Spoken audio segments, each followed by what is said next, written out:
Bharatiya Janata party के विधायक व ज्येष्ठ नेता सुधीर मुनगंटीवार मंत्री पद न मिलने से नाराज है, ऐसी खबरें सामने आ रही थी। मगर मैं नाराज नहीं, पक्ष जो जिम्मेदारी मुझे देगा वो मैं निभाऊंगा, ऐसा जवाब सुधीर मुनगंटीवार ने इन खबरों पर दिया है। मी व्यथित असण्याचं कारणच नाही आणि मी कधीच व्यथित होत नाही।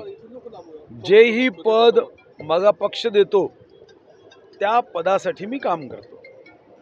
फक्त एवढीच इच्छा आहे की मंत्रिमंडळामध्ये माझं नाव आहे असं सांगण्यात आलं आणि काल ते नव्हतं, एवढाच मुद्दा आहे की कालपर्यंत नाव असताना काल ते नाव का कमी करण्यात आलं तर ते मला फक्त माहीत नाही। पण बाकी मला याबद्दलची कोणतीही माहीत नाही। मी व्यथित नाही।